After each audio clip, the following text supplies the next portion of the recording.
Have you ever seen Elaine dance? Elaine dance? It's more like a full-body dry heave set to music.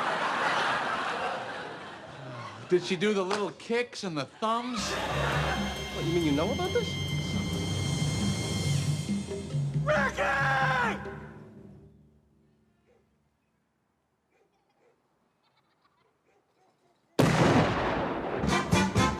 From the halls of Montezuma to the shores of Tripoli, we find our country's battles in the air, on land and sea. This is for the off-top paint wet Betty Boop on the hood, inside sangre. My song play old school box Chevy. What a cop gon' say? What you tryna be? A SA host.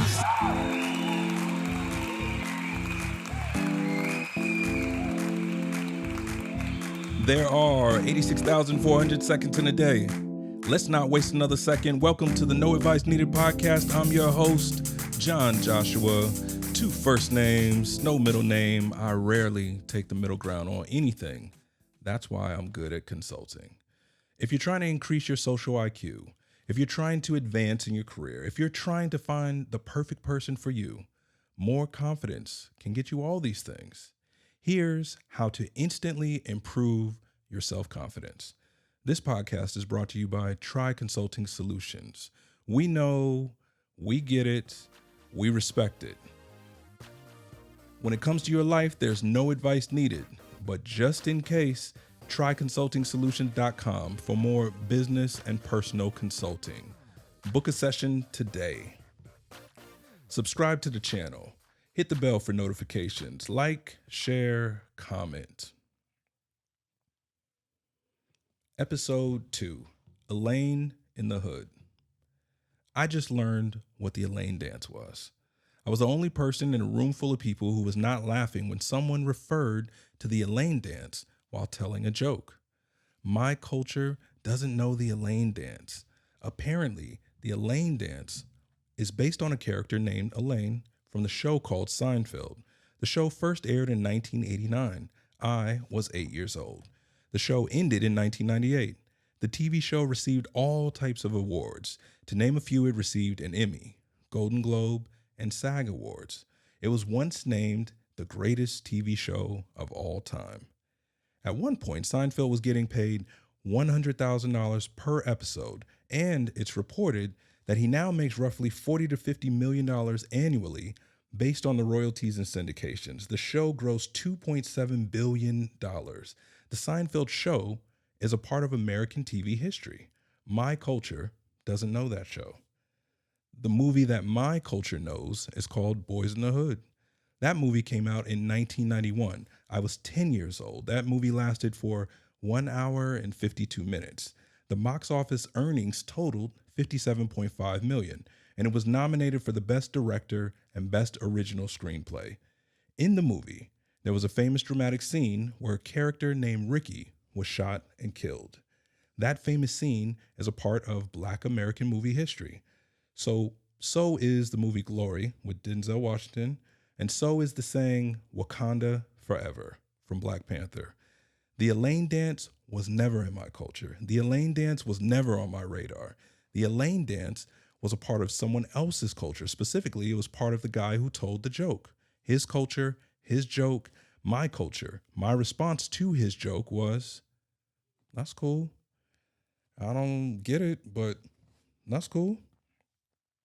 Now, the people who laughed at the joke, I didn't really know if the Elaine dance was a part of their culture or if they were just familiar with the humor from the joke teller's culture. The only thing I know for sure, the one thing I know for sure is I just experienced a culture crash.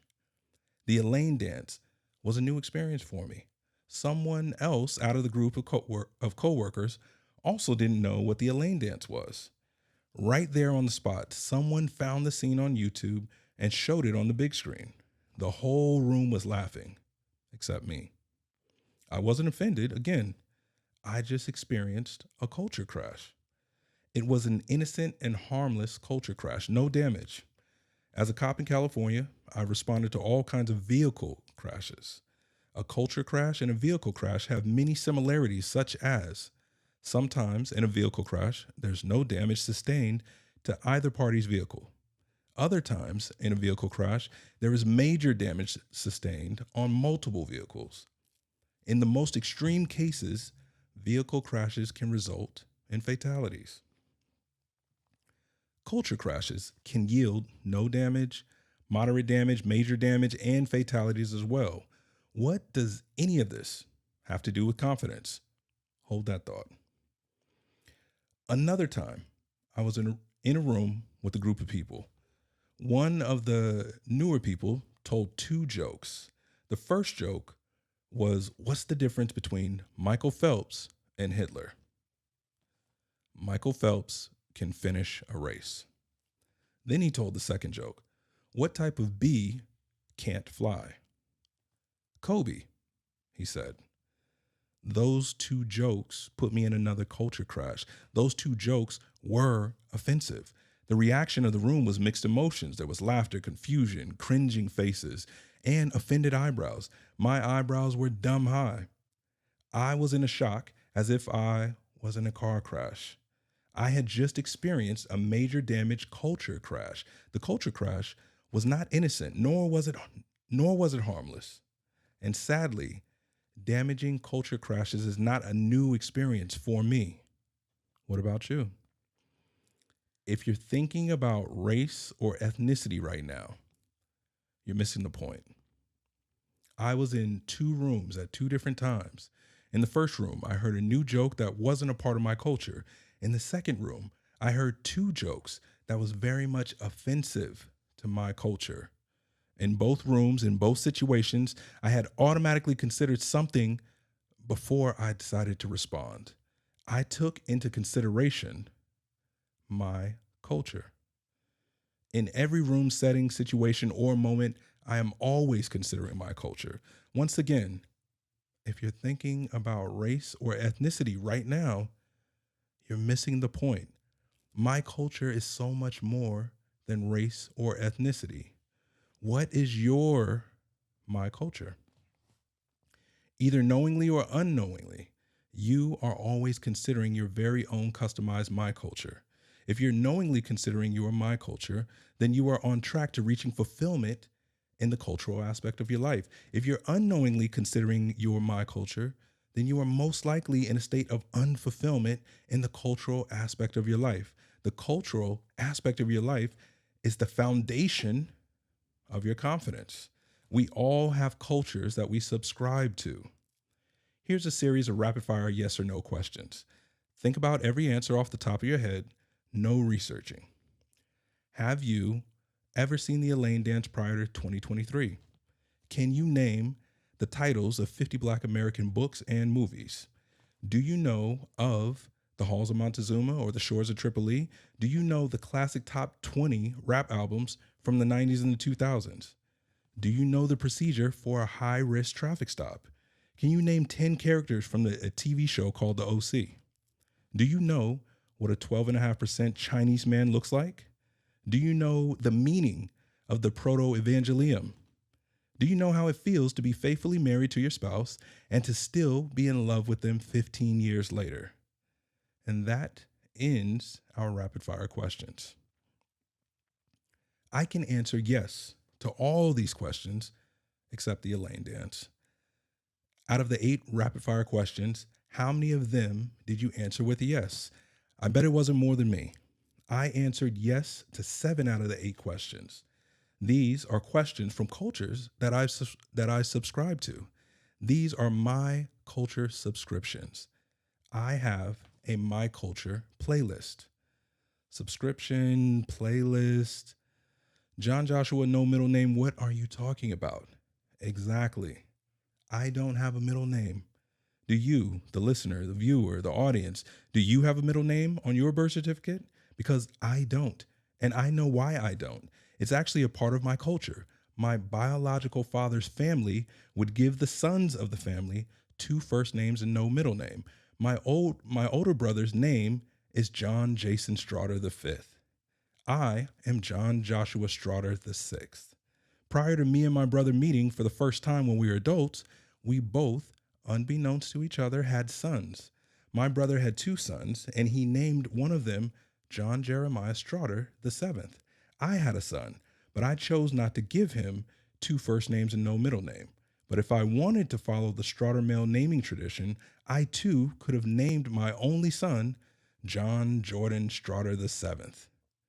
Thankfully, I didn't, because having 2 John Strawder VIIs is even more confusing. Side note, immediately after I was born, my mother tried to change the name on my birth certificate because she thought the Strawder culture naming process was stupid.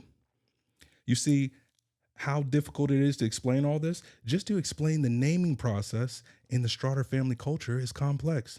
Don't even get me started on the German origin of my last name Strawder. I didn't have these answers as a little kid growing up. I got tired of teachers butchering my name and then explaining to them how I legally don't have a middle name. But please, don't call me the first part of my 2 first names because everybody calls me Josh. You know what? Forget it. Just call me John. Oh, and by the way, I'm 12.5% Chinese, and it doesn't look like I am. It's hard to mention. It's hard to even bring up. If I do mention it, then I have to make sure to have a picture of my grandpa who's half Chinese and half black, because you're probably not gonna believe me. You're gonna think I'm lying. These are just 2 or 3 cultures that I subscribe to that are packaged together in the My Culture playlist. Again, subscription. Playlist? Yes, subscription, playlist. Like how you currently stream your TV shows and movies, Netflix, Hulu, HBO Max, Disney Plus, Paramount, whatever you get it. Or do you? Each one of those streaming platforms is a streaming culture. No, you don't agree? Okay. What about cell phone cultures? Is that a real thing? You know, iPhones versus droids? You, the techie version of blood and crip gangs, because I promise you, the way my shift partners, what up, David Watch, or anybody with an iPhone treats me, a droid user, in a group text thread is a little intense. Like they're claiming a set. Who's the droid user? Culture, culture, culture. We're flooded with culture. Out of the 4 skits at the beginning of this episode, go back and listen. I subscribe to 7 different cultures in those skits. Skit 1. Since a child, I have been immersed in American TV culture. Skit 2. I was born into poverty culture. For a good amount of time, I was raised in the hood, not dirt poor, but impoverished nonetheless. I am black, and I proudly represent it in every environment I'm in. Skit 3. I am American, and I'm a Marine, and I proudly represent it in every environment that I'm in. Skit 4. I'm rhythm and poetry, or the acronym RAP, hip hop. And I studied Spanish as a Spanish linguist for the Marine Corps. One day, I was working on a mixtape when I was trying to be a rapper, and I felt creative. I wrote to the La Raza beat. I'm home in a barrio con los pandilleros. Give me deuces, dos, oy vey, muchas chicas. They be looking like a group of Selenas. I wear chucks just because she walks out. I'm in love. Oh, Denise, user free. Su cuerpo, move to the beat. George Lopez, late night, come through. Que pasa? Do it for Thank you. Thank you. All those skits, except the Elaine dance, represent my culture playlist. And really, I actually subscribe to sarcastic, clever, and dry comedy sketches, more Adam Sandler or Abbott Elementary. But for me personally, I'm not a Seinfeld or Key and Peele subscriber. If I hear Aaron one more time, bro, do you have a My Culture playlist? I understand it's not a playlist per se, but rather a life culture subscription list. But playlist sounds better. Let's just call it a playlist. This list consists of all the cultures you subscribe to. Speaking of subscribing, subscribe to the channel, like, share, comment. I look forward to more commentary with the audience. What are some culture crashes that you have experienced? Was it no damage or major damage? Like I said in the past episode, discussing the cultural aspect of life is so delicate at times and it feels so uncomfortable, but It's worth it. Just like all the other aspects of your life, your self-confidence is either enhanced or diminished depending on how much fulfillment you have. Before we get to the how to improve your self-confidence. Uno, dos, tres.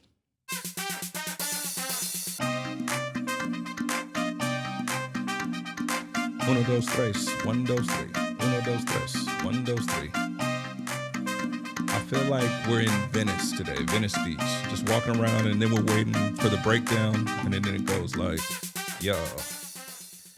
Let's celebrate the journey of creating and delivering episode 1 of the No Advice Needed podcast. Nice. We'll celebrate another episode milestone at episode 25. Also, thank you so much for the Spotify followers and the YouTube subscribers. Let's build this together, whether the progression is slow or rapid. I am loving every bit of the journey. For now, let's stay focused. Here's how to instantly improve your self-confidence. This is a podcast all about how. Here it is. Create your My Culture playlist.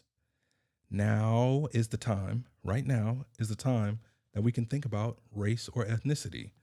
The world demands that we are identified in categorical ways like a survey or census. Your My Culture playlist comes with the default settings that you were born with. Let's call it your default cultures. What is or was your birth gender?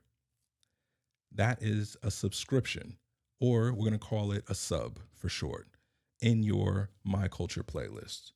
Were you raised in a single parent, 2-parent, or an adopted family household? That is a sub in your My Culture playlist. What ethnicity are you? And if you are multiple ethnicities, each one is its own sub. For me, I'm Black, Chinese, and possibly American Indian. What is your birth nationality, or what is your ethnic nationality of origin? Example, if a person was first or second generation Australian who was born in the United States, they may consider themselves to be Australian American. What is your skin color complexion? What is your hair and eye color? What type of hair do you have? What socioeconomic background were you born into or raised up in? What is your current socioeconomic background? What was and is the primary language in your household?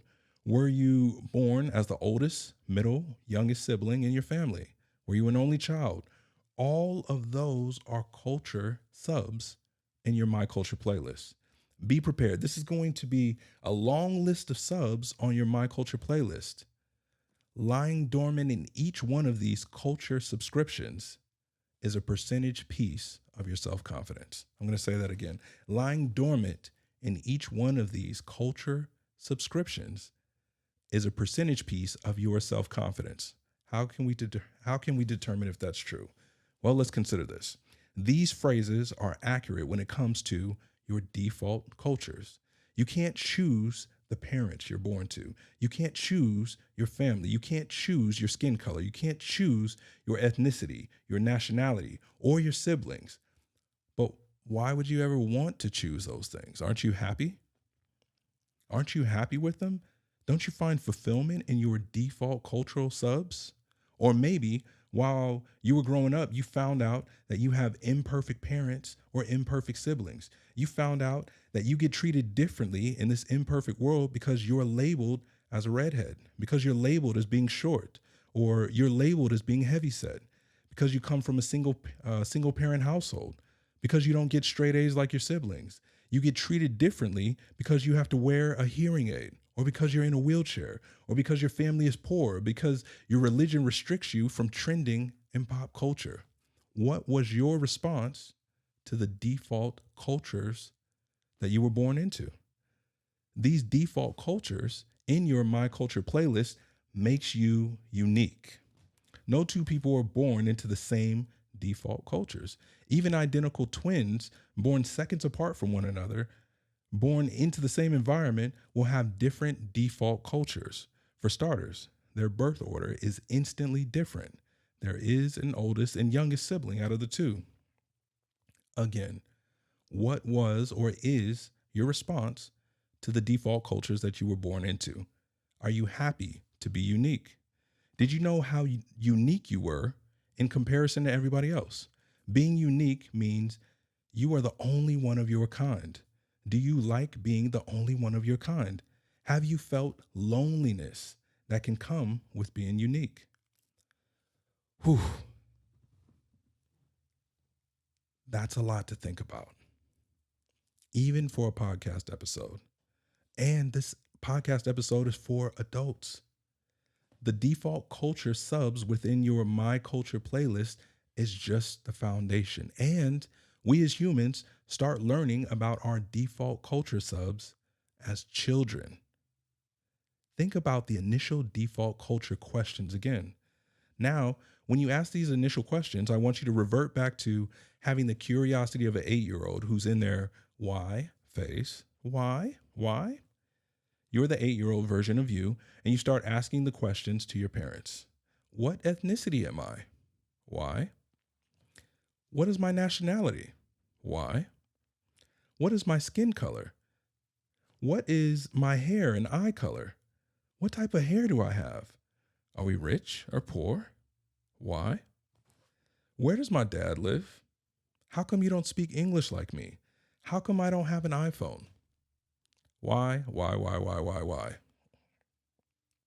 And after all those questions from a little kid, an overwhelmed parent might respond in these 3 ways. The healthy parental response to the curious kid. The parent or parents patiently tells them the truth. Maybe not all in one day, but over time, they fill in the blanks of their child's curiosity. And as a bonus, teaches them healthy ways to cope with the unique nuances of their lives. The unhealthy parental response to the curious kid. Stay out of grown folks' business, 'cause I said so. In a positive reframe of this unhealthy parental response, shout out to my therapist wife who taught me the meaning of positive reframing. Even though this is an unhealthy response, there is still some hope for the curious kid. Stay out of grown folks' business could imply that the parent may share the truth with their child when they get older. And grown folks' business might be too advanced for a child at this time. The "because I said so" portion of the response could imply that the child can trust that the parent or parents will tell them what they need to know step by step throughout their life. Or the negative reframe of the "stay out of grown folks' business" and "because I said so" response most likely means the parent or parents are too prideful to be transparent about the bad decisions that they've made in their lives. And furthermore, as long as the parents provide food, shelter, and clothing to their child, they don't owe anybody an explanation, especially their ungrateful, curious kid. Did you know there's starving kids in Africa? The ultimate unhealthy parental response to these questions would be, fine, I'll lie to you, and you'll never know the difference because you're a kid, and I'll convince you to stop asking about it. And with any luck, maybe one of the family members will tell you the truth about all your questions after I die. I mean, you should be happy you even have a parent. Do you know there's starving kids in Africa? You're actually rich compared to them, and you're spoiled. I hope you believe these lies. You're parenting much harder than it has to be. I hope you believe these lies because you're making me parent much harder than it has to be. Okay, I love you. These are terrible responses. I'm going to go off the cuff a little bit. I know a woman that when she was born, her mother and father advised her, let her know that she was half white and half Mexican. And she went her whole life thinking that she was half white and half Mexican. Her siblings, because her mom had actually remarried, and when she was born, it was the mom and her stepdad. There were 2 more siblings that were born. They were born to the mom and the stepdad, who were both white. And so she is half white, she's half Mexican, and she has her siblings who are full-blooded Caucasian. So as she's growing up, she believes that she's Mexican, but she's raised in a white culture. And that's okay. Nothing wrong with that. As she got older, she became an adult. And then she ended up having a boyfriend. And her boyfriend was black. So the whole time that they were together, the boyfriend he didn't really believe that she was half white and Mexican. He thought that she was black. And so he hinted towards this at different times. And as they got closer, they fell in love. Eventually they were about to get married. And finally he said, like, I think you're black. I think you need to talk to your mom about this. She talked to the mom, and the mom finally admitted that she was not Mexican, that she was actually half white and half black. So this whole time, she thought her default culture and her ethnicity and her race was white culture and Hispanic culture. Do you realize how confusing that can be, and how your whole world can be flipped upside down?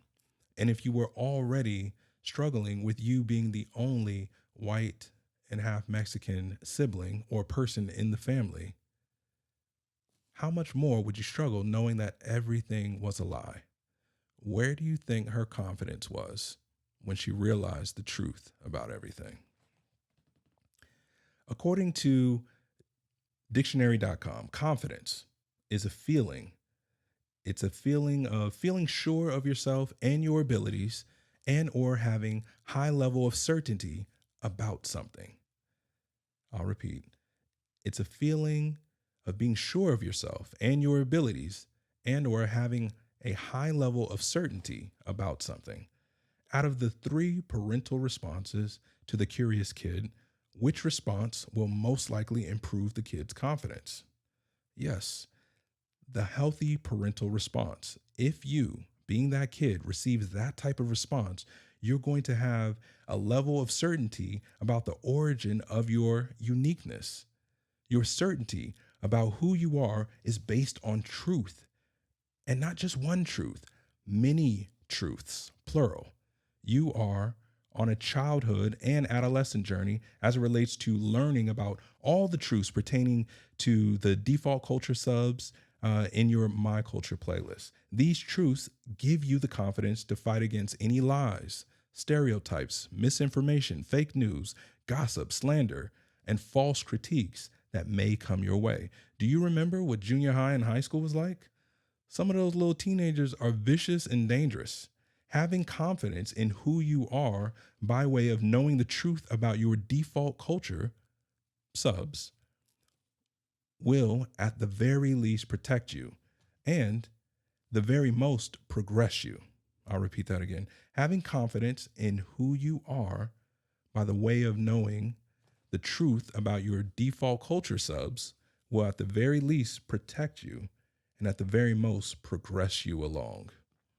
And that's just the default culture subs. The default culture subs can be the hardest to establish because there's so much history and there's so many decisions that you had no control over. Having no control over decisions in your life also affects your self-confidence. But the great news out of all of this is outside of the default subscriptions in your My Culture playlist, you get to establish everything else. In fact, it's your responsibility to establish all the other culture subs in your My Culture playlist. You get to decide what you like and don't like. You get to decide what you love and hate about anything and everything. Even if you have the most controlling parents, you get to develop an opinion about anything and everything. Whether you choose to share that opinion or not, it's your choice. No one can see your opinion if you don't want them to. You get to decide what you have certainty about and thus get direct access to confidence. Are you athletic? Are you intelligent? Are you funny? Are you a vegan? Are you an artist? Are you a foodie? Are you a gamer? Are you a fashionista? Are you clever? Are you political? Are you? Okay. Can you fight? Can you sew? Can you build? Can you drive well? Can you debate? Can you cook? Can you swim? Can you do hair? Can you Can you do makeup? Can you do charcuterie? Can you? Do you like eggs? Do you like ham? Do you like green eggs and ham? Do you like snow? Do you like flying? Do you like solitude? Do you like music? Do you like America? Do you? What's your favorite? It goes on. And after all those questions, you add more and more culture subs to your My Culture playlist. And then go back through the whole My Culture playlist. And like the curious kid, you ask, why? Why are you athletic? Why can you drive well? Why do you like snow? Why is the No Advice Needed podcast your favorite? After all those questions, you add more and more culture subs to your My Culture playlist. And then you go back through the whole My Culture playlist, and like the confident, ambitious adult that you are, because now you're an adult, you are in fact a confident adult now because you know so many truths about yourself. You have certainty about a majority of the culture subs in your My Culture playlist. So when you go back through the whole My Culture playlist, you ask yourself these 3 final questions.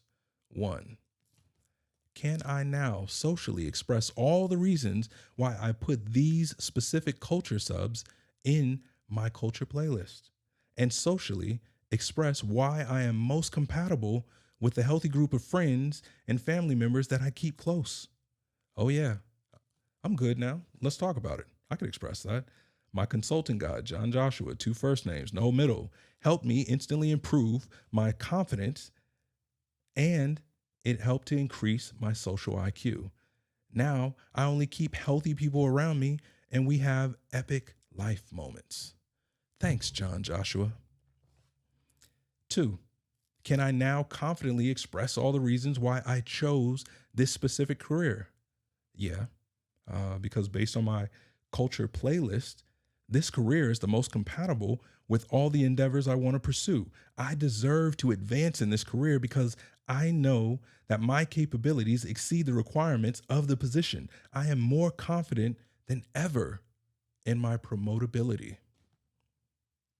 3, can I now seek, find, and procure the perfect person for me? In other words, can I shoot my shot and win a date and or marriage with the perfect person for me? Yep, I can do that now. Ever since I increased my social IQ, I have the confidence to meet new people and compare and contrast my culture playlist with someone else's My Culture playlist. I'm good now. Congratulations. You have just learned how to and why you should create a My Culture playlist.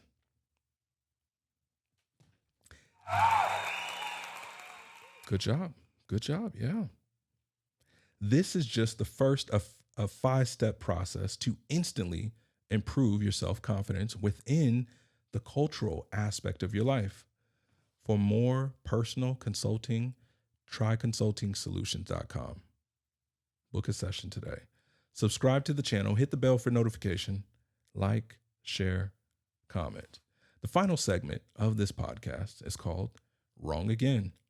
This is where I air out my grievances and disagreements with popular, redundant, useless rhetoric that hinder people from achieving fulfillment in various aspects of their life. Yeah.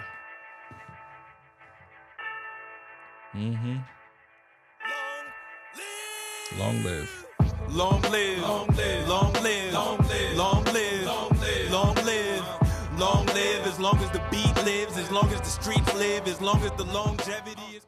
Long live the right answer, and may you pass it on to your kids so it lives even longer. Wrong again. It's not my fault. It's not my fault. It's not my fault I stole your car. You shouldn't have left the keys out. It's not my fault you found drugs in my pocket. These aren't even my pants. True story. Cops know. It's not my fault I'm having a bad day. I'm having a bad week. It's not my fault I'm having a bad month, year, decade, life. It's not my fault, technically. It's not my fault Everybody else does it too. No, it's not my fault. Nobody taught me. Nobody told me. Nobody showed me. Nobody warned me. And the list goes on and on. The phrase, "it's not my fault," is fruit from the poisonous mindset tree. These aren't just excuses from criminals that I come across. Adults of all ages, 20, 40, 60 years old, frequently express this sentiment. If you're just a little wrong, then you're not 100% right, so you're wrong. If you were on a walk and you were hot and thirsty and someone offered you an unopened cold bottle of water called One Drop, would you accept it? After you accepted it, you read the label and it said, "This water contains 1 drop of urine." Would you still drink it? What do you mean, no? It's just 1 drop. You probably wouldn't even taste it. If the water is just a little contaminated, then it's not 100% pure, so it's contaminated. Not establishing your My Culture playlist will contaminate not only the cultural aspect of your life, but all the aspects of your life. Because having low levels of self-confidence is toxic to you and everyone else. But having high levels of pure and healthy self-confidence is contagious. It's just my 2 cents, but it could be worth a humble billion. Until the next episode, be inspired to thrive. Sincerely, John Joshua, 2 first names, no middle.